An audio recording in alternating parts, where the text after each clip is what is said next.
Merdeka Indonesia News Live, news update terpercaya.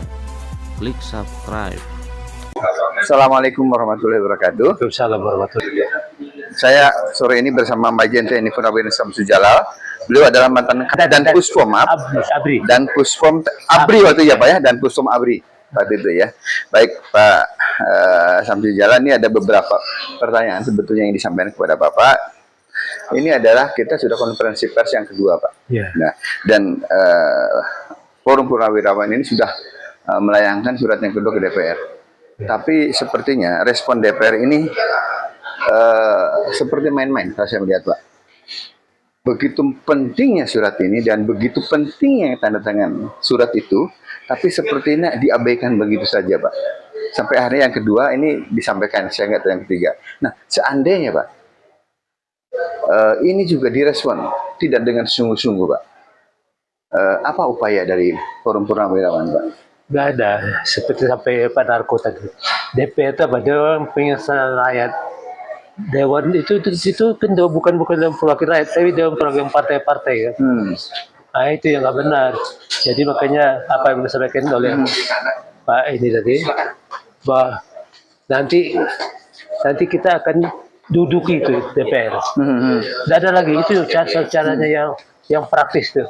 Makanya itu pokoknya kalau DPR masih nggak mau dengar kita, hanya mau dengar partai-partai aja, kita duduki. Dan semua elemen masyarakat, termasuk para purnawirawan nanti, kita dukung semua untuk duduki itu DPR. Ya. Nah, itu. Pak, maksud saya, apa tidak mungkin Pak kita bicara langsung dengan Presiden? Sebab sebetulnya kan keputusan itu ada di Presiden Pak. Iya, kembali lagi pada Prabowo. Saya terus terang aja, Prabowo ini saya meragukan. Karena cuma dia baru keluar dari luar negeri, lapornya sama Jokowi ke Solo. Astagfirullah, dia jenderal. Empat sekarang, iya betul-betul Pak. Sudah itu dia presiden lagi kan. Ngapain dia menghadap Jokowi? Ada apa? Nah itu seharusnya tinggal kayak si kemarin, maka Jokowi si Pak PDIP ditinggalkannya. Jadi waktu Jokowi itu kan, dia begitu jadi presiden, PDIP dilupakannya. Dia jalan sendiri kan. Iya. Nah, Yeah. jadi makanya LGBT itu Luhut, Gibran, Halil ya. Luhut, Gibran, Bahlil, sama Tito. LGBT itu. Iya, maksudnya itu yang mulia. Luar biasa istilahnya. Pak, ini ketika legislatif juga sudah tidak berfungsi, Presiden juga seperti Bapak disampaikan tadi. Apa upaya kita, Pak? Ya, kita mengingatkan juga Prabowo kan, jangan dia di bawah ketika Jokowi juga lagi. Dia harus sebagai presiden harus mengambil langkah sendiri dia. Apa yang mau dikerjakan dia? Sebagai presiden, dia presiden. Kalau dia mengambil langkah yang baik, kita akan dukung dia. Antara lain itu seperti apa yang disampaikan oleh oleh para purnawirawan itu kan. Ya nggak ada. Dia kalau berani lagi keluarkan dekret, kembali Undang-Undang 45 Pancasila. Itu baru hebat dia. Saja. Ya, Pak, lantas satu juga mungkin satu lagi, itu langkah Prabowo itu kan seperti langkahnya pura-pura, Pak. Artinya kita mengikutinya kok ini lambat sekali atau kok sepertinya hampir setahun ini, Pak? Iya, ini omong-omong nggak ada yang dilaksanakannya. Reshuffle itu perlu reshuffle karena 80% kabinet itu orang-orang yang nggak benar semua ya. Ya, beliau itu kan ada kalau saya lihat susunan kabinet Pak, itu sekitar 15-20 orang itu kan orang Jokowi semuanya. Nah, kalau seperti itu artinya Pak Prabowo ada di lingkungan penjahat. Bahkan orang bilang itu mafia Pak. Iya, jelas itu mafia oligarki kan. Ya. Dan mereka bilang mereka didukung orang besar loh. Prabowo itu orang paling besar. Dia presiden Pak. Iya. Ya kan? Seharusnya Prabowo seperti bagaimana di Amerika dan di Italia. Bagaimana pemerintah memerangi mafia itu, Pak? Iya. Mungkin nggak sih Pak seperti itu, Pak Prabowo melakukan itu?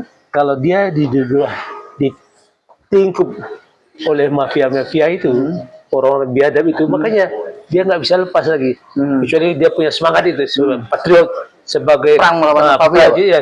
Dia prajurit Sabta Marganya tergerak dia. Nah itu. Dia harus keluar dari kungkungan itu. Nah itu. Kalau dia masih tetap aja berada di bawah lingkungan mafia-mafia itu, oligarki itu, dia gak bisa bergerak. Apalagi artinya, kalau dia Seperti itu aja. Seperti itu kan. Prabowo kan saya mengadakan ini oligarki kemarin, orasi kemarin di Jogja itu, kemudian BCA. Itu Prabowo berani mengambil saham BCA itu 51%. Nah, itu kan memperbaiki keuangan negara kita. Tapi mana kalau nggak berani dia? Jadi kalau mafia itu tidak diperangi, sebenarnya langkah Prabowo semakin sulit ya Pak? Sulit, makanya dia harus berani. Dia tentara bukan. Orang mengharapkan dia TNI, Betul. jenderal, Sumpah prajurit Sabta Marga. iya. Maka dia sebagai patriot harus berani dia. Nah itu seharusnya. Jangan dia dikungkung atau dibakiti aja Jokowi lagi. Betul.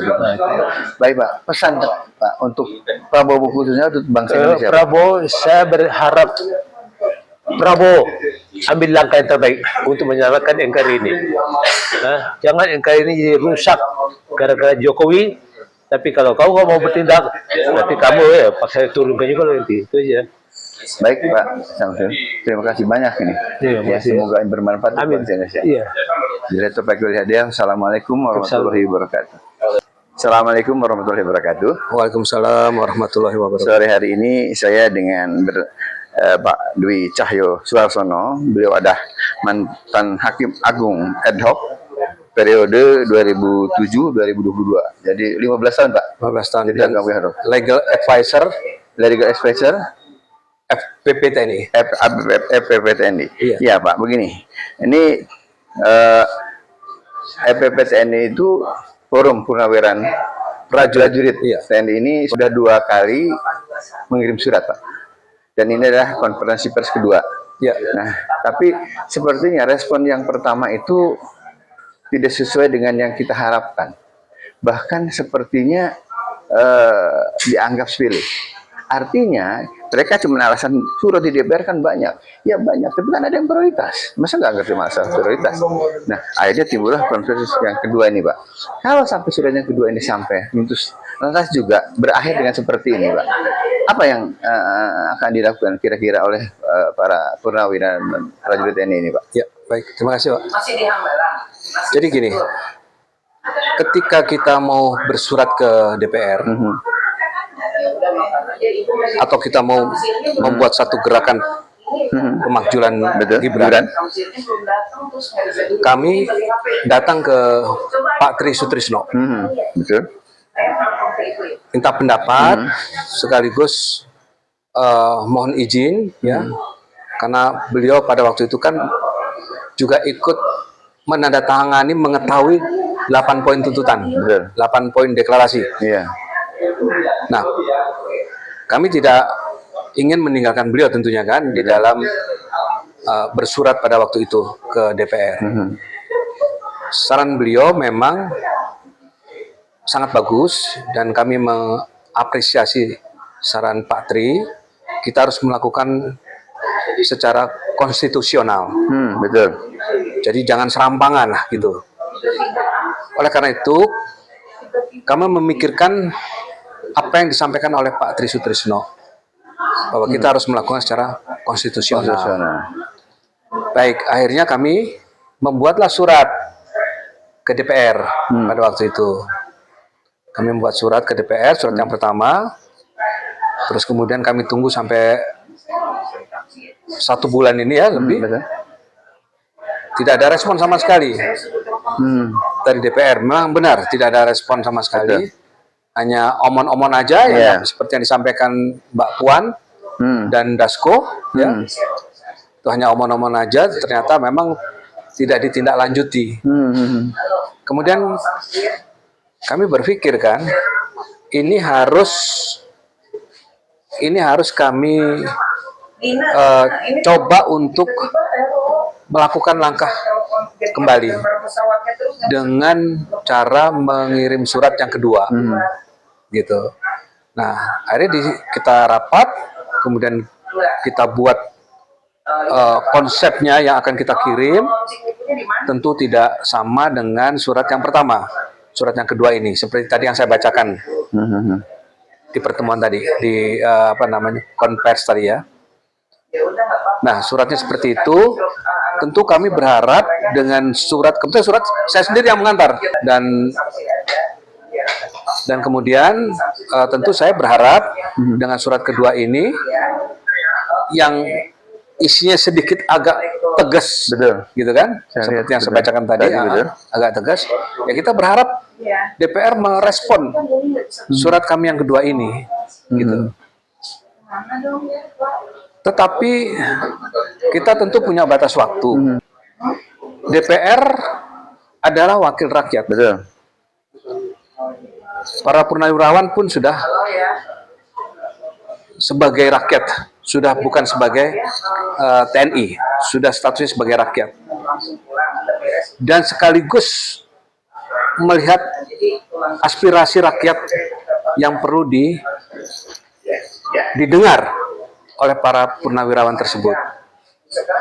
Sehingga pada waktu persiapan untuk bikin surat kedua itu, kenapa sedikit tegas seperti itu? Dan kami, kalau nanti juga tidak direspon, maka tidak ada salahnya. Karena DPR adalah wakil rakyat, kami adalah rakyat. Betul. Ya tidak ada salahnya kalau kita mau ambil alih Gedung DPR. itu. Iya. Betul. Ingat tuh, mereka itu mewakili kita loh. Betul. Mewakili rakyat yang kita dudukkan posisinya untuk bekerja di gedung tersebut. Betul. Berarti gedung itu adalah milik rakyat, Betul. bukan milik partai. Dan mereka mewakili kita ya Pak sebagai rakyat. Nah, sekarang mereka bukan lagi mewakili rakyat, tetapi mewakili partai. Itu persoalannya. Yang Betul. benar-benar kita lihat kasat mata. Bagaimana mereka Diremut ketua umum partai. ya, betul. Mereka dikendalikan oleh ketua umum partainya. Bagaimana mereka tidak berani mengambil satu keputusan di dalam forum Dewan Perwakilan Rakyat untuk mengambil satu keputusan, tidak berani. Masa mesti diskusi dulu dengan ketua partai, ketua umum partai? Akhirnya semua menunggu perintah ya Pak ya. Seperti itu. Kan lucu kan? Ya, betul, Kamu betul. itu wakil rakyat atau wakil partai? Betul. Itulah kesempatan kami. Jika nanti tidak direspon surat yang kedua, akan kami rebut itu. Betul. Akan kami duduki. Itu menjadi hak kami. Betul Pak. Iya. Kalau sampai anggota DPR bersikap seperti itu sebenarnya mereka melanggar nggak sih Pak? Kan mereka wakil rakyat. Faktanya mereka melakukan sesuatu dan berperan sebagai wakil partai. Itu sebenarnya melanggar undang-undang nggak sih Pak? Melanggar. Mereka AB itu melanggar, bukannya tidak melanggar. Mereka AB itu melanggar. Dia dipilih oleh siapa? Oleh rakyat kan? Betul. Apa dipilih oleh ketua umum partai? Tidak. Apa dipilih anggota DPR itu? Apakah dipilih dengan orang-orang partai? Kan tidak, oleh rakyat. Partai itu hanya sebagai kendaraan. Tapi apakah mereka dipilih oleh orang-orang yang duduk di partai? Tidak, yang milih adalah rakyat. Iya. Apakah mungkin Pak perilaku itu bisa dibawa oleh rakyat, pengadilan misalnya? Apakah ada jalan itu Pak? Saya belum membaca undang-undangnya secara detail isinya seperti apa. Betul. Ya gitu ya. Tapi kalau memang ada pintu masuk di situ, ada pintu masuk untuk bisa mengadili mereka karena mereka sudah mengabaikan Hak-hak rakyat? hak rakyat, tuntutan rakyat, ya maka tidak ada alasan untuk tidak bisa diadili. Ini kalau semua saluran, baik DPR, MPR, DPD, juga Presiden tidak merespons, Pak. Kan pasti kemarahan rakyat itu makin memuncak, Pak. Apakah mungkin akan terjadi revolusi sosial sebagaimana yang terjadi di Perancis, Pak? Apa ada, Bapak melihat nggak ke arah situ, Pak? Mungkin saja. Ini kan nanti akan menjadi satu akumulasi kan? Betul. Ya kan, seperti peristiwa 98 lah katakanlah. Iya. Itu kan akumulasi semua. Betul. Dari satu peristiwa ke peristiwa yang lain terus memuncak di 98. Begitu juga ini. 10 tahun tatanan hukum, sosial, budaya, dan politik dirusak oleh Jokowi. 10 tahun. Kalau di pemerintahan Prabowo ini tidak bisa merubah tidak bisa memperbaiki apa yang sudah rusak oleh pemerintahan Jokowi pada waktu itu, maka tinggal menunggu aja. Dan masyarakat, rakyat harus sadar. Apakah pemerintah sekarang memperhatikan kebutuhan-kebutuhan pokok mereka? Bagaimana mengangkat harkat hidup mereka? Mereka hidup sejahtera, walaupun tidak kaya, tapi tidak kesulitan di dalam makan minimal, menyekolahkan anak, ya kan? Tapi juga harus sadar kalau mereka itu jangan sampai kelihatan dimiskinkan. Karena kalau udah dimiskinkan, ini kan pola politik untuk mengambil alih, meraup dukungan kan, seolah-olah memberikan bantuan sosial, bansos gitu ya. Dan rakyat tertipu sebenarnya dengan itu. Sebenarnya tipuan seolah-olah pemerintah ini baik, memperhatikan rakyat. Padahal menjerumuskan. Iya, betul. Supaya nanti mendukung, kan begitu kan? Iya. Apakah setelah itu beberapa bulan berikutnya, apakah mereka masih terus disuplai oleh pemerintah? Bansos tiap bulan, kan enggak? Dan ini kelihatannya fenomena ini sudah terjadi di mana? Atau di Afrika, Pak? Afrika kan sekarang sudah terjadi kerusuhan sosial yang mengusir orang-orang pendatang, benar. Terutama yang dari Cina. Dan juga perusahaan-perusahaan mereka ditutup, Pak. Ya. Nah, saya kira kalau akumulasi ini terus berjalan, bukan tidak mungkin di Indonesia pun terjadi seperti itu. Bagaimana, Pak? Bisa aja. Di itu? Afrika Selatan itu, Pak. Di Afrika Selatan. Ya. Dan di Indonesia itu tidak menutup kemungkinan akan terjadi lagi. Peristiwa 98 akan terulang lagi, tidak menutup kemungkinan. Betul. Ya. Betul. Sekarang ini kan isu yang dikembangkan sangat sangat licik sekali gitu. Ya. Seperti demo kemarin. Ada yang bilang ini settingannya Prabowo. Ini settingannya. Ada bilang ini adalah settingannya si Mulyono. Itu kan isu itu yang dikembangkan kan, yang dimainkan kan. Betul. Nah, ini kan kita mesti hati-hati dengan isu-isu seperti ini. Iya. Kan gitu. Ya kan? Tapi kalau waktu 98 kan tidak. Iya. Seperti satu suara gitu ya, Pak? Satu tujuan ya, satu isu yang satu gerakan. Betul. Kalau sekarang tidak. Nah, inilah yang harus kita sadari. Ini harus kita sadari.